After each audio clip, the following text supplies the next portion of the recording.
स्वागत है आप सभी का आपके अपने YouTube channel study circle VC पे। आइए फ्रेंड्स, आज सामाजिक विज्ञान के 60 महत्वपूर्ण प्रश्नों पर डिस्कशन करते हैं जो कि आपके एग्जामिनेशन पॉइंट ऑफ व्यू से काफ़ी ज़्यादा इंपॉर्टेंट होने वाले हैं। डीप डिस्कस करने वाले हैं, ध्यान से देखिएगा, वीडियो के अंत तक बने रहिएगा, मजा आने वाला है।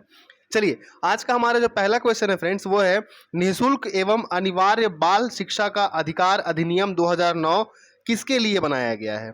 ठीक है, ये राइट टू एजुकेशन की बात कर रही है, शिक्षा के अधिकार के संबंध में बात कर रहा है।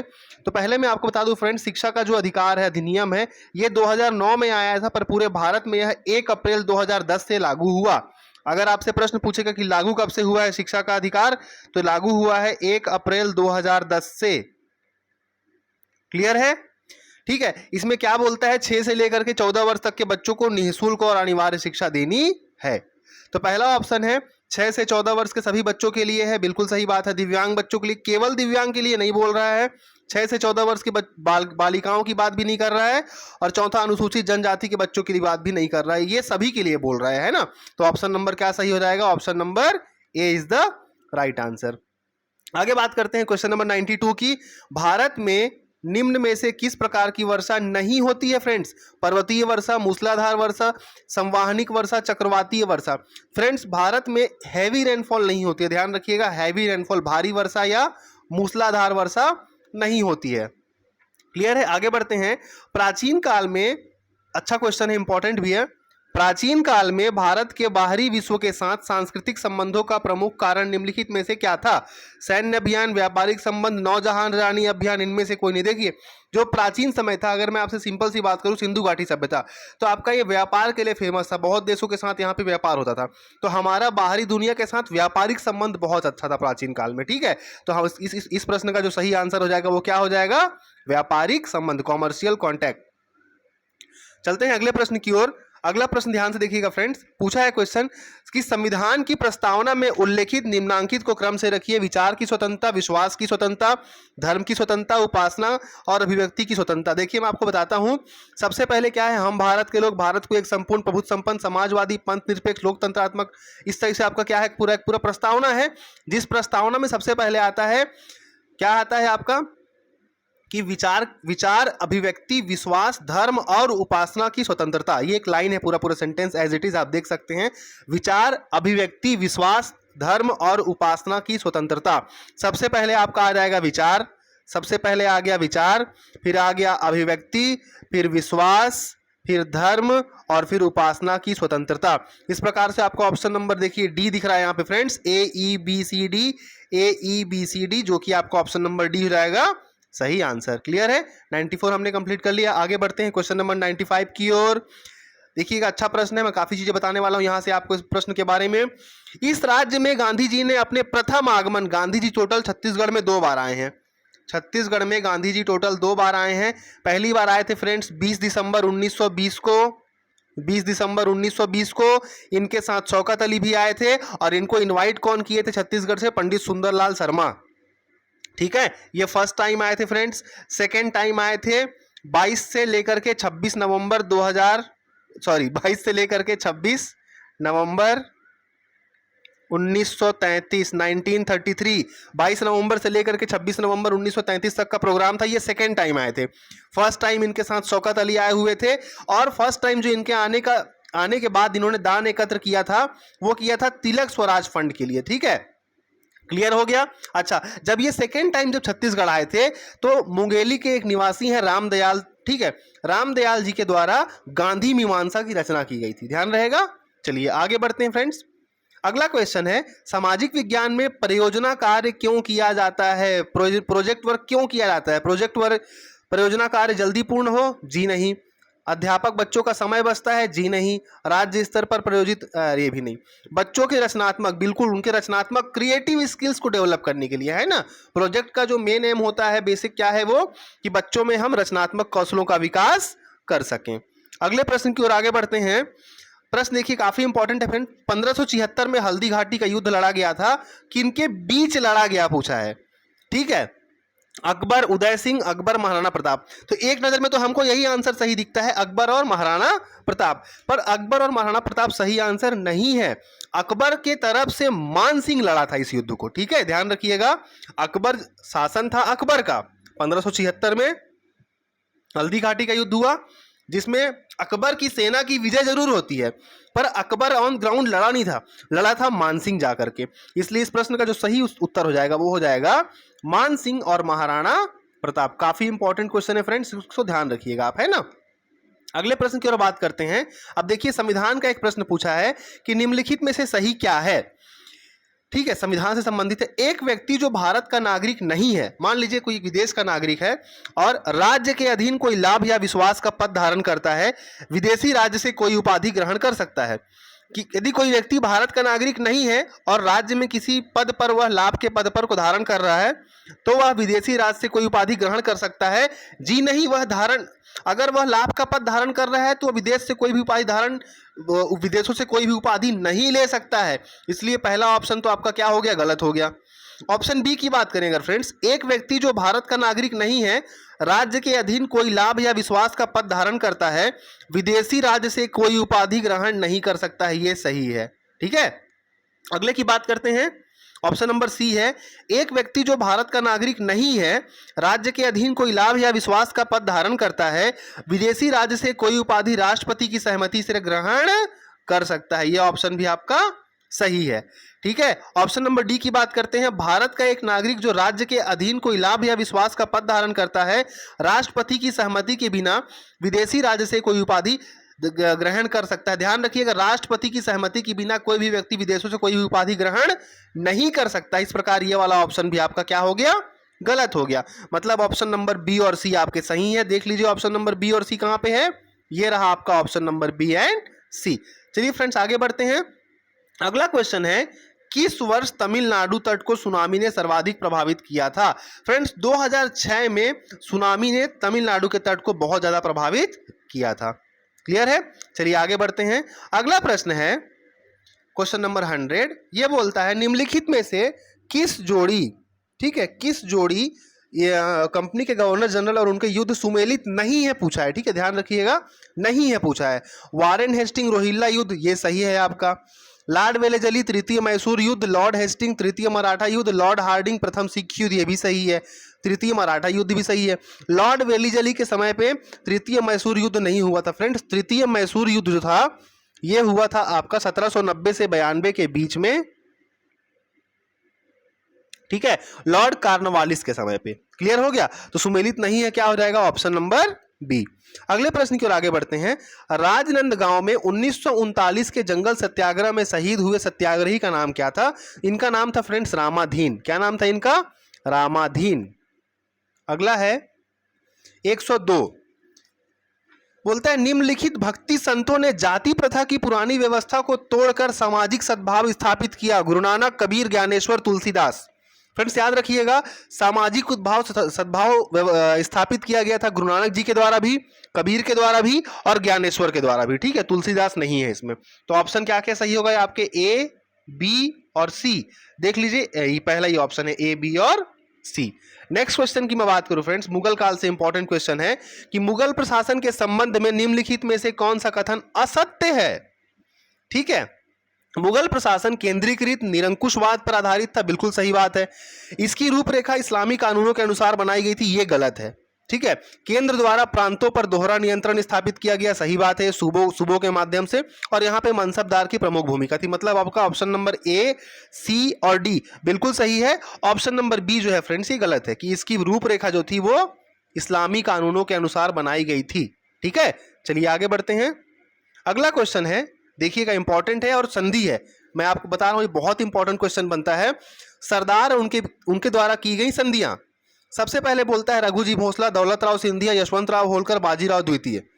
देखिए फ्रेंड्स, देवगांव की संधि, सुरजी अंजनगांव या अर्जुन गांव की संधि ये हुई थी 1803 में, आपको ध्यान रखना है। बेसिन की संधि हुई थी 1802 में और राजापुर घाट की संधि हुई थी 1804 में। क्लियर है ना। देखिए यहां से ऐसे हम इसको बना सकते हैं। देखिए सबसे पहले क्या है आपका, बाजीराव द्वितीय। तो बाजीराव द्वितीय की हुई थी बेसिन की संधि 1802 में। ठीक है, ध्यान रखिएगा, बेसिन की संधि कब हुई थी, 1802 में। उसके बाद फ्रेंड्स हुआ था आपका ये कहाँ गया, सुरजी अंजन गांव, ठीक है, अंजन गांव या अर्जुन गांव, आपको कई कई बुक में अर्जुन गांव भी मिलेगा। इसका जो राइट आंसर होगा वो दौलत राव सिंधिया होगा। दौलत राव सिंधिया जी के साथ हुआ था सुरजी अंजुन गांव का संधि 1803 में। क्लियर है। उसके बाद है फ्रेंड्स देवगांव की संधि। तो गांव यहां से क्या हो जाएगा आपका आंसर सही। देखिए एक और है यशवंत राव होलकर। यशवंत राव होलकर की है फ्रेंड्स राजापुर घाट या राजपुर घाट की संधि। अब आपका बच गया रघुजी भोसला प्रथम, इनके साथ हुई थी देवगांव की संधि। इस प्रकार देख लीजिए फर्स्ट का सेकंड कहाँ है, 2 जगह पे है, 3 जगह पे है। बी का 3 कहाँ पे है फ्रेंड्स, लास्ट वाले में। ऑप्शन नंबर डी क्लियर हो गया, सही है। फिर बढ़े आगे, चलिए अगला प्रश्न है फ्रेंड्स हमारा, पूछता है निम्नलिखित में से मध्यकालीन भारत के भक्ति आंदोलन के संबंध में कौन सा कथन असत्य है। भक्ति आंदोलन दक्षिण भारत के वैष्णव आचार्यों द्वारा प्रेरित था। तमिलनाडु से इसकी शुरुआत हुई और कर्नाटक महाराष्ट्र तक ये फैला। दक्षिण भारत से इसको उत्तर भारत में लाया गया रामानंद जी के द्वारा। उसके बाद यह 2 भाग सगुण और निर्गुण में बंट गया। मैंने आपको सोशल साइंस का जो प्लेलिस्ट बनाया है उसमें एक टॉपिक है भक्ति और सूफी आंदोलन, उसमें मैंने पूरा आपको बताया हुआ है पॉइंट। अगर अभी तक आपने उस वीडियो को नहीं देखा है जाइए, और अगर उसका हैंड रिटन नोट्स चाहिए तो टेलीग्राम चैनल पर जाइए, जहाँ पे आपको स्टडी सर्कल वीसी नाम का चैनल है, वहाँ पे आपको उसका हैंड रिटन नोट्स भी अवेलेबल है। तो पहला पॉइंट तो आपका सही हो गया फ्रेंड्स। दूसरा बोलता है मुस्लिम शासन काल में हिंदू धर्म पर हुए इस्लाम के अतिक्रमण की प्रतिक्रिया के रूप में उसका प्रादुर्भाव हुआ, यही गलत है। यह 2 शाखाओं निर्गुण भक्ति और सगुण भक्ति में प्रकट हुआ, सही है। इसका परिणाम क्षेत्रीय भाषाओं के में साहित्य के विकास के रूप में हुआ, यह भी सही है। मतलब इस प्रश्न का सही उत्तर क्या हो गया, ऑप्शन नंबर बी यही बोलता है, असत्य की बात किया था। ठीक है, चलिए आगे अगले प्रश्न की ओर आगे बढ़ते हैं फ्रेंड्स। अगला प्रश्न है हमारा, हिमालय में सबसे गहरी गड्ढा बनाने वाली नदी कौन सी है। यह है आपकी सिंधु नदी, ध्यान रखिएगा। ठीक है, हिमालय में सबसे ज्यादा गड्ढा कौन सी नदी बनाती है, तो सिंधु नदी बनाती है। अगला प्रश्न है फ्रेंड्स, भारत एक गणराज्य है क्योंकि यहां प्रजातांत्रिक सरकार है, यह संसदीय प्रणाली की सरकार है, यहां कोई पद वंशानुगत नहीं है, राष्ट्रपति निर्वाचित होता है, राष्ट्रपति एक निश्चित अवधि के लिए निर्वाचित होता है। जी हां, देखिए गणराज्य बोल रहा है, रिपब्लिक की अगर हम बात करें तो यहां पे कोई भी पद वंशानुगत नहीं है फ्रेंड्स। राष्ट्रपति जो है ये इलेक्ट होता है, निर्वाचित होता है। अच्छा, अगर आपसे पूछूं मैं राष्ट्रपति का निर्वाचन प्रत्यक्ष तौर पे होता है या अप्रत्यक्ष तौर पे, तो याद रखिएगा राष्ट्रपति का निर्वाचन प्रत्यक्ष तौर पे नहीं होता है, यह अप्रत्यक्ष तौर पे होता है। हमारे द्वारा जो जनप्रतिनिधि चुने जाते हैं वो सब मिलकर के राष्ट्रपति का क्या करते हैं, इलेक्ट करते हैं, चुनते हैं। ठीक है, उसके बाद मैंने आपको राष्ट्रपति का भी एक वीडियो बनाया हुआ है, आप जाकर के राष्ट्रपति के नाम से भी अगर प्लेलिस्ट पे देखेंगे तो आपको एक वीडियो मिल जाएगा। कंप्लीट जो इंपॉर्टेंट चीजें हैं मैंने वहां पे राष्ट्रपति के बारे में सारी चीजें आपको बताई हुई हैं। राष्ट्रपति एक निश्चित अवधि 5 साल के लिए निर्वाचित किया जाता है। आपका देखिए क्लियर कट दिख रहा है, ऑप्शन नंबर सी, डी और ई सही है फ्रेंड्स। देख लीजिए सी, डी और ई, ऑप्शन नंबर सी हो गया आपका बिल्कुल सही। आगे बढ़ते हैं, क्वेश्चन नंबर 108 की बात कर लेते हैं। मैंगनीज का अधिकतम निक्षेप छत्तीसगढ़ में कहां है। मुंगेली, बलरामपुर, जांजगीर चांपा, बिलासपुर। ध्यान रखिएगा फ्रेंड्स, मैंगनीज सबसे ज्यादा बिलासपुर में मिलता है।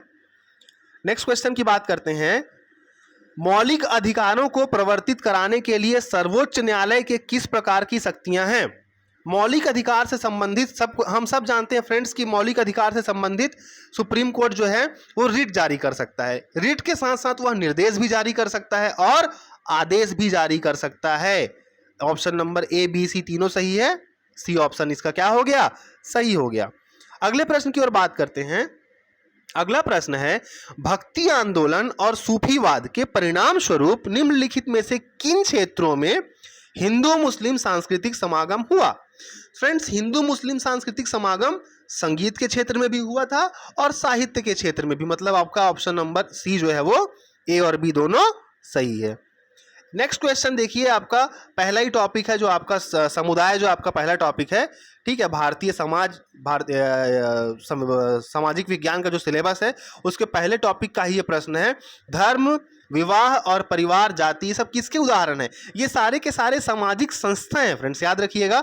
धर्म, विवाह, परिवार, जाति, ये सब क्या है, ये सब के सब सामाजिक संस्थाओं के उदाहरण हैं। क्लियर हो गया। अगले प्रश्न की ओर आगे बढ़ते हैं। 112 नंबर क्वेश्चन है फ्रेंड्स, भारत में लिंग तथा विकास पर परिप्रेक्ष्यों का सही अनुक्रम। इसका एक ट्रिक है, ट्रिक क्या ही बोलूं, कविस याद रखिएगा, कविस। रवीश कुमार, रिपोर्ट ऑफ रवीश कुमार देखते होंगे न्यूज में, रवीश की जगह कविस याद रखिएगा। क से बनता है फ्रेंड्स कल्याण, वी से विकास और स से सशक्तिकरण। देख लीजिए कल्याण पहला तो गलत है, दूसरा नहीं है, तीसरा नहीं है, चौथा देखिए कल्याण विकास सशक्तिकरण। क्लियर हो गया, आगे बढ़ते हैं। अगला क्वेश्चन है फ्रेंड्स, निम्नलिखित शासक गुप्त वंश के थे, इनको क्रम से जमाना है। समुद्रगुप्त, स्नामगुप्त, श्रीगुप्त। मैंने इसका भी आपको वीडियो कंप्लीट दिया हुआ है। सबसे पहले आता है श्रीगुप्त, देख लीजिए सबसे पहले श्रीगुप्त जहां दिख रहा होगा वही आंसर है। श्रीगुप्त के बाद समुद्रगुप्त, उसके बाद रामगुप्त और अंत में आएगा आपका Skandagupta. Option number C clear cut दिख रहा है। ठीक है, क्लियर हो गया गुप्त वंश के बारे में। अगला प्रश्न है फ्रेंड्स 114 नंबर, इनमें से कौन सा कथन सत्य है, सही की बात कर रहा है। सभी ग्रह सूर्य की परिक्रमा करते हैं, 100% सही है। सभी ग्रह प्रकाश उत्सर्जित करते हैं, नहीं फ्रेंड्स, सभी ग्रह प्रकाश उत्सर्जित नहीं करते हैं। चंद्रमा सूर्यमंडल का एक ग्रह है, जी नहीं, चंद्रमा धरती का एक प्राकृतिक उपग्रह है। और पृथ्वी सूर्य के सबसे निकट का ग्रह है, जी नहीं फ्रेंड्स, पृथ्वी नहीं है। सबसे पहले बुध है, बुध शुक्र पृथ्वी मंगल, ठीक है, उसके बाद बृहस्पति, फिर शनि, अरुण, वरुण, इस प्रकार से इसका क्रम चलता है। क्लियर हो गया। अगले प्रश्न की ओर आगे बढ़ते हैं। सुमेलित कीजिए फ्रेंड। आगे अगला प्रश्न देखिए, थोड़ा सा टफ है, मुगल काल का है, या हमको जल्दी इसका उत्तर नहीं मिलता है। ठीक है, जैसे लेखक और उनकी रचनाएं, मुगल काल में हम पढ़ते हैं बाबरनामा, हुमायूंनामा, ठीक है, अकबरनामा, ये तो जल्दी मिल जाएगा। पर आज का जो प्रश्न है इसका आंसर और ये क्वेश्चन बहुत मुश्किल से मिलते हैं, बहुत कम बुक में इनका एक्सप्लेनेशन मिलता है। तो चलिए आके देखते हैं। सबसे पहले मुल्ला दाऊद, इसको ध्यान रखिएगा फ्रेंड, आपको तारीख याद रखनी है। मुल्ला दाऊद से तारीख ध्यान रखिएगा। मुल्ला दाऊद का है तारीख अल्फी। उसके बाद भीमसेन का है फ्रेंड्स दिलखुश, याद रखिएगा, भीमसेन का क्या है, दिलखुश, है ना। उसके बाद मुतमाद खान का क्या है फ्रेंड्स, इकबालनामा। और खाफी खान का है मुंतखबुल लुबाब, मुंतखबुल लुबाब। खाफी खान का क्या है, मुंतखबुल लुबाब। देख लेते हैं फर्स्ट का फर्स्ट कहाँ है फ्रेंड्स, ये रहा, ऑप्शन नंबर ए दिख रहा है हमें। फर्स्ट का फर्स्ट, सेकंड का थर्ड, थर्ड का फोर्थ और फोर्थ का सेकंड। क्लियर हो गया, इंपॉर्टेंट है, ध्यान रखिएगा थोड़ा सा। नेक्स्ट प्रश्न है फ्रेंड्स, ये इकोनॉमिक्स का क्वेश्चन है, इकोनॉमिक्स का क्वेश्चन है ये आपका। निम्नलिखित में से कौन सा पूर्ण गरीबी से संबंधित नहीं है, पूछा है। गरीबी रेखा तो पूर्ण गरीबी से संबंधित है। डेप्रिविएशन इंडेक्स, जीवन की मूलभूत आवश्यकता। अगर कोई व्यक्ति अपने जीवन की मूलभूत आवश्यकताओं की पूर्ति नहीं कर पा रहा है, मतलब वह व्यक्ति क्या है, गरीब है। और मेटेरियल डिप्रिविएशन भी आपका क्या है, गरीबी रेखा से संबंधित है। मतलब आपका ऑप्शन नंबर ए, सी और डी सही है। डेप्रिविएशन इंडेक्स आपका गरीबी रेखा के पूर्ण गरीबी के अंतर्गत नहीं आता है। नेक्स्ट क्वेश्चन की बात कर लेते हैं फ्रेंड्स।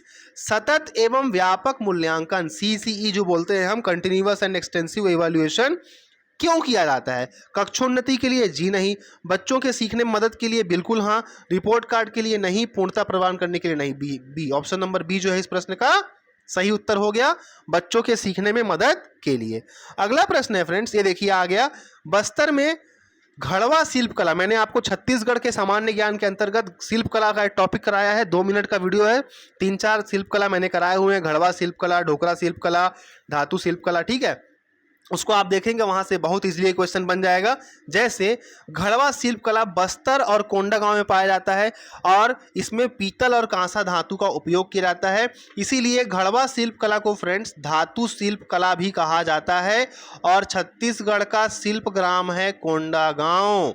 छत्तीसगढ़ का शिल्प ग्राम क्या है, कोंडागांव। और घड़वा शिल्प कला को धातु शिल्प कला भी कहा जाता है। जयदेव बघेल प्रमुख व्यक्तित्व हैं, बेलगुर मंडावी जी भी हैं, इस चीज को ध्यान रखिएगा। कोंडागांव नारंगी नदी के तट पे बसा हुआ है, ठीक है। चलिए आगे बढ़ते हैं। अगला प्रश्न है फ्रेंड्स, यदि किसी कक्षा के अधिकांश बच्चे सीख नहीं पा रहे हैं, मान लीजिए आप पढ़ा रहे हैं और मोस्टली जो मेजोरिटी है बच्चों की वो सीख नहीं पा रही है, तो ऐसी स्थिति में टीचर क्या करेगा। प्रश्नों के उत्तर श्याम पट पर लिख देगा, गलत बात है। एक्स्ट्रा क्लास लगाएगा, गलत बात है। अपने शिक्षण विधि में बदलाव करेगा, जी हाँ, हमसे क्या गलतियां हो रही हैं, बच्चों के हम क्यों नहीं सिखा पा रहे हैं, अपने शिक्षण विधि में क्या करेगा, वह बदलाव करेगा। इस प्रकार क्वेश्चन नंबर 119 का सही आंसर क्या हो गया फ्रेंड्स, ऑप्शन नंबर सी। चलिए अगले प्रश्न की ओर आगे बढ़ते हैं। प्रश्न क्रमांक 120 बोलता है फ्रेंड्स, निम्न में से किस स्थान पर जूट उद्योग नहीं है। रानीगंज में फ्रेंड्स जूट उद्योग नहीं है। अगर हम छत्तीसगढ़ की बात करें फ्रेंड्स, छत्तीसगढ़ में रायगढ़ में मोहन जूट मिल भारत का पहला या भारत का स्टार्टिंग में लगने वाला जूट मिल था? रायगढ़ में मोहन जूट मिल, आप नाम ध्यान रखिएगा, मोहन जूट मिल कहाँ है? ये रायगढ़ में है। ठीक है, ध्यान रहेगा, यह भारत का सबसे पुराना जूट मिल है। क्लियर हो गया? आगे बढ़े। इस प्रश्न का सही उत्तर क्या हो गया? रानीगंज में नहीं है। अगला देखिए, अब सुमेलित करने की बात आ गई फ्रेंड्स। सुमेलित करने को बोल रहा है, क्या सही है? हड़प्पा। हड़प्पा मैंने आपको पूरा का पूरा वीडियो ही समझाया। देखिए जितने प्रश्न आ रहे हैं सारे के सारे हमारे नोट्स से आए हुए हैं। ठीक है, हड़प्पा रावी नदी के तट पे है, मोहनजोदड़ो सिंधु नदी के तट पे है, कालीबंगन घग्गर नदी के तट पे है, और लोथल आपके गुजरात में मिलेगा आपको खंबात की खाड़ी में। जैसे हड़प्पा, हड़प्पा का देख लेते हैं फ्रेंड्स, रावी नदी हो गया, मोहनजोदड़ो सिंधु नदी के तट पर, लोथल खंबात की खाड़ी हो गया, कालीबंगन घग्गर हो गया। ऑप्शन नंबर देख लीजिए, फर्स्ट का सेकंड कहाँ है? फर्स्ट का सेकंड, ए ऑप्शन ही आपको सही मिल रहा है फ्रेंड्स यहां से। चलें आगे बढ़ते हैं फ्रेंड्स। अगला संविधान से है प्रश्न। संविधान में क्या नहीं लिखा हुआ है? मंत्रिमंडल, अंतरिम मंत्रिमंडल, बजट, प्रधानमंत्री लोकसभा के बहुमत दल का नेता, प्रधानमंत्री मंत्रिपरिषद का मुखिया होगा, प्रधानमंत्री मंत्रिपरिषद लोकसभा के प्रति सामूहिक रूप से उत्तरदायी होगी, लोकसभा की अवधि 5 वर्ष की होगी। बिल्कुल, देखिए फ्रेंड्स, लोकसभा की अवधि 5 वर्ष की होगी, ये लिखा है संविधान में।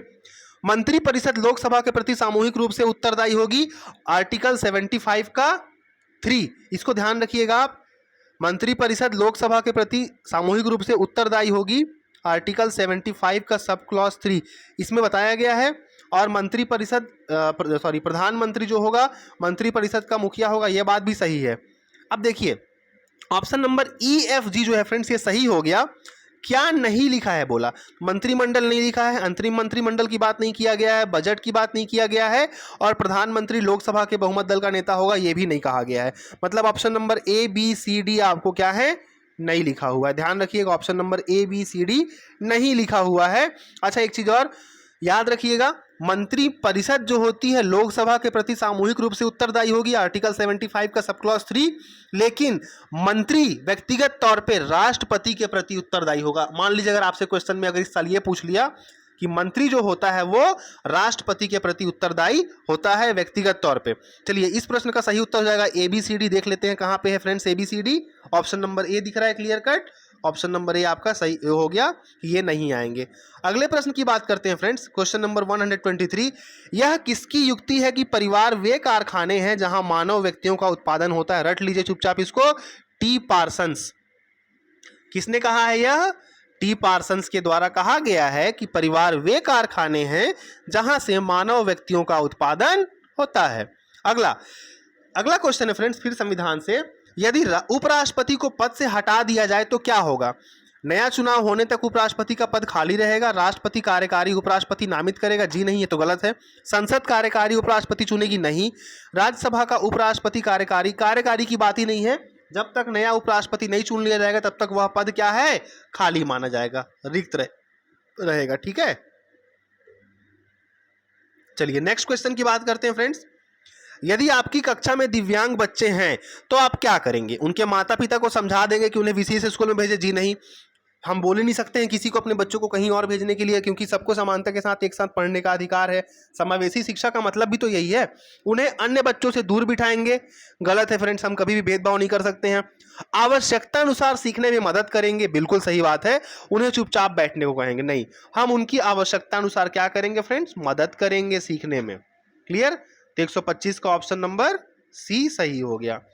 अगले प्रश्न की ओर आगे बढ़ते हैं। क्वेश्चन नंबर 126 है फ्रेंड्स, जोड़ी। मैंने यह प्रश्न भी आपको कराया हुआ है। ऋग्वेद का कौशितकी आयतरेय सही है, सामवेद का जैमिनी सही है, ठीक है।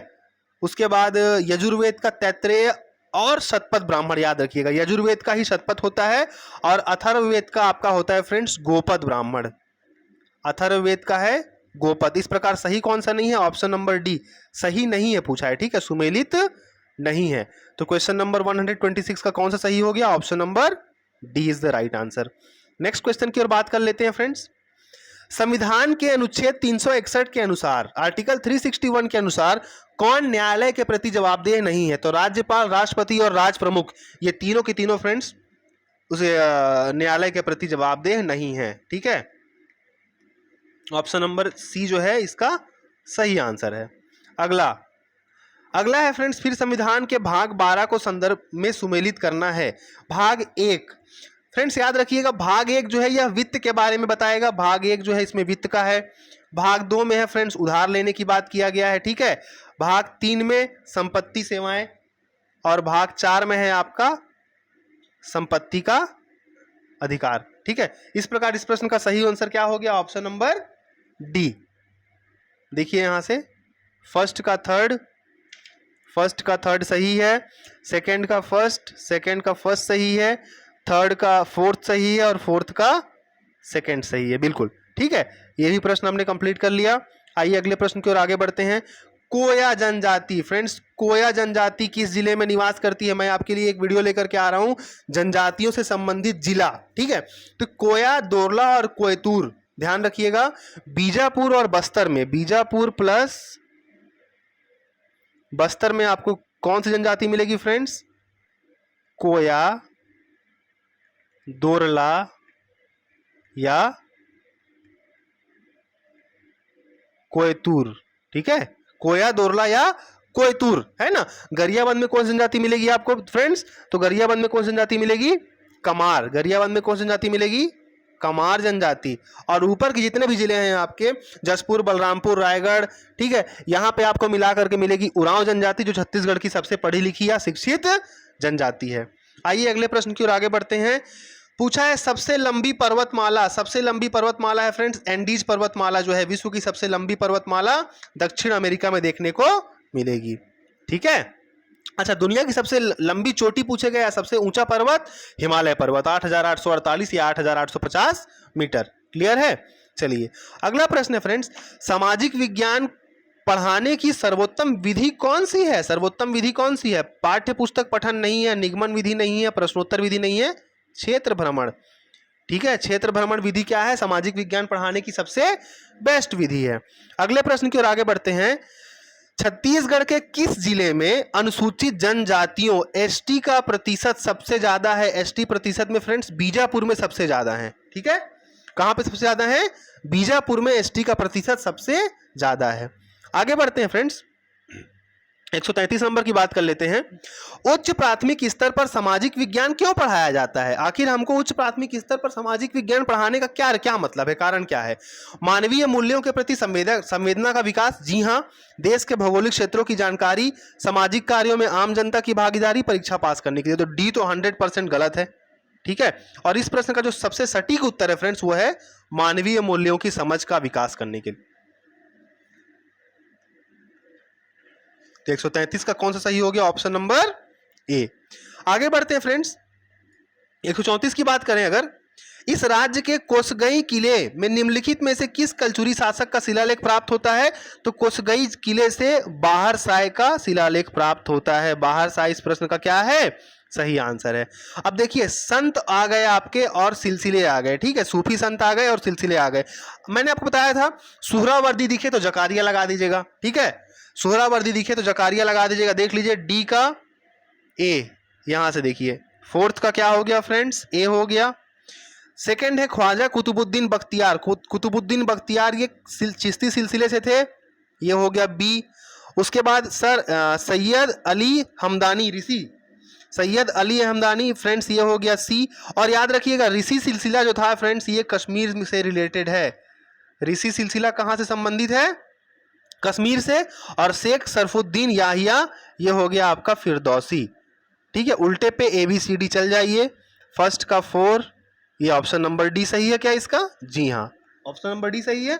चलिए फ्रेंड्स आगे अगले क्वेश्चन की बात कर लेते हैं, 136 की। बोलता है मौर्य प्रशासनिक व्यवस्था में निम्नलिखित में से कौन सा अधिकारी भू राजस्व विभाग का प्रमुख था? फ्रेंड्स सीताध्यक्ष को हम कहते थे मौर्य काल में। सीताध्यक्ष इंपॉर्टेंट क्वेश्चन है काफी, इसको आप ध्यान रखिएगा।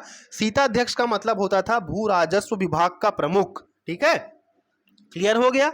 इसी के साथ फ्रेंड्स यहाँ पे आपको सीताध्यक्ष हो गया आपका भू राजस्व विभाग का प्रमुख। अगर मैं समाहर्ता की बात करूं, समाहर्ता जो था फ्रेंड्स ये आय का प्रमुख था, आय विभाग का प्रमुख था। समाहर्ता का संबंध किससे था? आय विभाग से था। और जो आपका सन्निधाता है फ्रेंड्स, अरे मैं यहाँ पे टिक लगा दिया हूं, रुकिएगा एक सेकंड ना।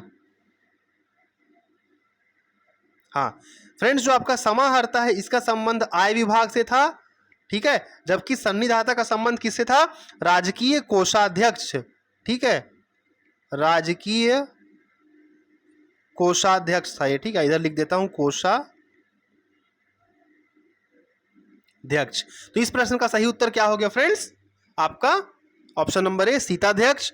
और समाहर्ता मतलब आय का जो लेखा जोखा रखता था, आय का संग्रह करता, और सन्निधाता राजकीय कोषाध्यक्ष। चलिए, बहुत इंपॉर्टेंट प्रश्न था, इसको ध्यान रखिएगा। अगले प्रश्न की ओर आगे बढ़ते हैं फ्रेंड्स। प्लेट विवर्तनिकी सिद्धांत को सर्वप्रथम प्रस्तुत किया गया था WJ मार्गन के द्वारा, ठीक है, इंपॉर्टेंट है ये भी। मौर्य का भी काफी इंपॉर्टेंट होता है, इसके ऊपर वाला भी काफी इंपॉर्टेंट है ये। उसके बाद प्लेट विवर्तनिकी किसने दिया है? WJ मार्गन के द्वारा।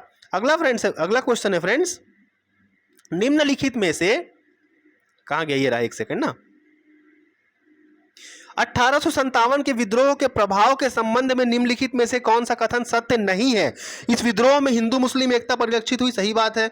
इस विद्रोह ने कंपनी के शासन को समाप्त कर दिया और भारत शासन अधिनियम 1858 आया, जिसमें कंपनी का शासन समाप्त कर दिया गया और शासन जो था भारत का वो सीधे ब्रिटिश महारानी या ब्रिटिश क्राउन के अधीन कर दिया गया, ये भी सही बात है। इस विद्रोह के परिणाम स्वरूप भारतीय राज्यों के प्रति ब्रिटिश सरकार की नीति में भारी परिवर्तन आया। और डी है, इस विद्रोह ने ब्रिटिश शासन के विरुद्ध इसी प्रकार के विद्रोहों का मार्ग प्रशस्त किया, ये ऑप्शन गलत है। तो इस प्रश्न का सही उत्तर क्या हो गया फ्रेंड्स? ऑप्शन नंबर डी, नहीं पूछा है ना, नहीं पूछा है। अगला 139 नंबर की अगर बात करें, मुगल भारत में व्यापार के विकास के निम्नलिखित कारण क्या थे? मुगल ने एक विशाल साम्राज्य की स्थापना की थी, यातायात एवं संचार साधनों का सुधार किया था, यूरोपियनों के व्यापार के लिए मुफ्त लाइसेंस की व्यवस्था की थी, मुगलों ने एक मजबूत मुद्रा व्यवस्था को अपनाया था। तो इस प्रश्न का सही उत्तर क्या हो जाएगा? देखिए, पहला वाला आपका सही है, मुगलों ने एक चलिए, तो मुगलों ने एक विशाल साम्राज्य की स्थापना की, सही बात है। यातायात एवं संचार के साधनों को सुधारा गया, ये भी सही बात है फ्रेंड्स। यूरोपियन के व्यापार के लिए मुफ्त लाइसेंस की व्यवस्था की गई, ये सही बात नहीं है। मुगलों ने एक मजबूत मुद्रा की व्यवस्था को अपनाया, ये भी सही बात है। मुगलों की मुद्रा बहुत मजबूत थी। ए, बी और डी ऑप्शन नंबर सही है आपके, मतलब इस प्रश्न का सही उत्तर क्या हो गया? ऑप्शन नंबर बी, ए, बी, डी सही है। अगले क्वेश्चन की ओर आगे बढ़ते हैं फ्रेंड्स। अब देखिए, कुछ प्रमुख किताबें हैं, मैंने आपको लिखवाया हुआ है, नोट्स में आपको मिल जाएगा टेलीग्राम स्टडी सर्कल वीसी पे। अष्टाध्यायी को किसने लिखा था फ्रेंड्स? पाणिनि ने लिखा था, ठीक है। तो अष्टाध्यायी का क्या हो गया? पाणिनि। मुद्रा राक्षस किसकी है? आपके विशाखदत्त की है। बृहद संहिता वरामिहिर की है। मृच्छकटिकम शूद्रक की है। देख लीजिए फटाफट से, अष्टाध्यायी, पाणिनि, मुद्रा राक्षस, मुद्रा कहाँ गया आपका? देखिए, मृच्छकटिकम हो गया शूद्रक, बृहद संहिता वरामिहिर, और मुद्रा राक्षस हो गई आपके विशाखदत्त की, ठीक है। ऑप्शन नंबर कौन सा सही है फ्रेंड्स? देख लीजिए डी यहाँ से दिख रहा है आपको, ऑप्शन नंबर डी जो है इस प्रश्न का सही उत्तर हो गया। क्लियर है? ये देख लीजिए, स्क्रीनशॉट भी ले सकते हैं आप इस प्रश्न का, काफी इंपॉर्टेंट क्वेश्चन था ये। चलिए आगे बढ़ते हैं अगले प्रश्न की ओर। अगला प्रश्न है, दामोदर घाटी परियोजना कौन संबंधित नहीं है? तिलैया, मैथान, ओबरा, पंचेत। फ्रेंड्स याद रखिएगा, मैंने आपको ये भी बहुउद्देशीय परियोजना में कराया हुआ है। दामोदर नदी घाटी, जब भारत की पहली पंचवर्षीय योजना आई थी, तो भारत में अमेरिका की टेनेंसी नदी घाटी परियोजना को आधार बना करके भारत के अंदर भारत की पहली कोई बहुउद्देशीय परियोजना अगर विकसित की गई थी। पहली पंचवर्षीय योजना 1952 के आसपास की बात है ये। भारत में दामोदर नदी घाटी परियोजना का विकास जो था, तिलैया, बराकर, ठीक है, पंचेत, मैथान, ये सारी नदियों को बांध को मिला करके किया गया था, जिसमें आपका ओबरा बांध शामिल नहीं है। इस प्रश्न का सही उत्तर क्या हो गया? ओबरा बांध, ठीक है। चलिए अगला प्रश्न है, वैदिक युग के धार्मिक जीवन के संबंध में निम्नलिखित में से कौन सा कथन सत्य है? सत्य की बात कर रहा है, ठीक है, सही है। एकेश्वरवाद की अवधारणा मौजूद थी, गलत है। यज्ञों, कहीं भी आपको इस प्रकार का वैदिक वाला सवाल दिखे फ्रेंड, सबसे पहले यज्ञ वाले प्रश्न पे जाइएगा। यज्ञ बहुत इंपॉर्टेंट था पहले के टाइम पे, ठीक है। अगला है, लाफागढ़ एवं पोड़ी उपरोड़ा में कौन सी चट्टानें पाई जाएंगी? तो लाफागढ़ और पोड़ी उपरोड़ा में नाइस या नीस कहा जाता है, ठीक है, इसकी चट्टानें पाई जाएंगी। अगला प्रश्न है फ्रेंड्स 144 नंबर, 1764 में बक्सर के युद्ध के समय बंगाल का गवर्नर निम्नलिखित में से कौन सा? विलियम ड्रेक, रॉबर्ट क्लाइव, वेंसीटाट या वेरेलस्ट, ठीक है। तो 1764 में था फ्रेंड्स आपका, 1764 में बक्सर के युद्ध के समय में कौन था? आपका वेंसीटाट था। ध्यान रखिएगा, क्वेश्चन गलत मत करिए, काफी इंपॉर्टेंट है। बहुत सारे लोग क्या लगा देते हैं? रॉबर्ट क्लाइव लगा देते हैं, बट इंपॉर्टेंट क्वेश्चन है। 1764 में कौन था? वेंसीटाट। अगला है गोंडवाना लैंड का भाग कौन सा है? मध्य अमेरिका, पश्चिम अमेरिका, मेडागास्कर, यूरोप। तो ये इसका प्रश्न का सही उत्तर क्या हो गया फ्रेंड्स? गोंडवाना लैंड का में कौन कौन आ जाएगा आपका? मेडागास्कर आ जाएगा। ठीक है। 146 की बात कर लेते हैं। भारतीय इतिहास के निम्नलिखित पुरातात्विक स्रोत हैं? शिलालेख, ताम्रपत्र, भोजपत्र लेख, स्तंभ लेख। तो इसमें कौन कौन से हैं पूछा है। ठीक है, तो आपका पहला वाला है शिलालेख है, ताम्रपत्र भी है, स्तंभ लेख भी है, भोजपत्र नहीं है फ्रेंड्स, याद रखिएगा भोजपत्र नहीं है ना। तो ऑप्शन नंबर ए, बी और डी देख लीजिए कहां पे है। Option number C is right answer of this question, A, B and D. अगले प्रश्न की ओर आगे बढ़ते हैं फ्रेंड्स। अगला प्रश्न है, निम्न में से कौन सा ऐसा संसाधन है जिसके बिना सामाजिक अध्ययन का अध्यापन पूर्ण नहीं हो सकता है? पाठ्यपुस्तक, श्यामपट्ट, गृह कार्य, ग्लोब व मानचित्र। तो अब ऐसी बात है, हमको पता है सामाजिक अध्ययन पढ़ाना है हमको, तो कुछ हो ना हो लेकिन हमारे पास ग्लोब और मानचित्र होना चाहिए। तो इस प्रश्न का सही उत्तर क्या हो गया? ग्लोब व मानचित्र। मतलब क्वेश्चन नंबर 147 का सही आंसर क्या हो गया? Option number D. 148 की बात कर लेते हैं। इस राज्य के मातर पर्व में किस देवी की पूजा की जाती है? मातर पर्व की बात कर रहे हैं फ्रेंड्स, ध्यान रखिएगा। इस राज्य में मातर पर्व में किस देव की पूजा की जाती है? तो यह है आपका आंसर सही है, खोड़हर देव, याद रखिएगा। ठीक है, खोड़हर देव बहुत इंपॉर्टेंट, अगर आया हुआ प्रश्न है दोबारा अगर पूछा सेम टू सेम प्रश्न तो गलत नहीं होना चाहिए। ठीक है, मातर पर्व में खोड़हर देव की पूजा की जाती है। अगला प्रश्न है 149, आज के सेट का अंतिम सेकंड लास्ट प्रश्न है फ्रेंड्स। क्वेश्चन है, एक शिक्षिका सामाजिक मुद्दों पर कक्षा में हमेशा वाद विवाद कराती है, क्यों? सामाजिक मुद्दों पर आखिर हम लोग वाद विवाद क्यों कराती है टीचर? समालोचनात्मक चिंतन को बढ़ावा देने के लिए, समय बचाने के लिए तो गलत हो जाएगा, प्रतियोगी परीक्षा की तैयारी के लिए भी गलत हो जाएगा, होशियार बच्चों की पहचान। ऑप्शन नंबर बी, सी, डी तो वैसे क्लियर कर दिख रहा है कि गलत है। इस प्रश्न का सही उत्तर क्या हो गया? समालोचनात्मक चिंतन को बढ़ावा देने के लिए। ठीक है फ्रेंड्स, आज के सेट का अंतिम प्रश्न है। अगर वीडियो पसंद आया और अभी तक आपने चैनल को सब्सक्राइब नहीं किया है तो सब्सक्राइब जरूर कर लें। ठीक है, ताकि ऐसे ही वीडियोस और जो है फाइनल एग्जाम तक और एग्जाम के बाद भी बहुत सारे वीडियोस टॉपिक्स मैं आपके लिए लाता रहूंगा अलग अलग एग्जाम से रिलेटेड। ठीक है, चलिए आज के सेट का अंतिम प्रश्न है फ्रेंड्स, 60वां प्रश्न है। चर्रे मर्रे जलप्रपात किस घाटी में स्थित है? ये खुरसेल घाटी में नहीं है, ध्यान रखिएगा, यह पिंजारिन घाटी में स्थित है। ठीक है, चर्रे मर्रे जलप्रपात पिंजारिन घाटी में स्थित है। ये भी क्वेश्चन काफी इंपॉर्टेंट है। आई होप आपको वीडियो पसंद आया होगा। मिलेंगे बहुत जल्द अगले वीडियो में, तब तक के लिए धन्यवाद।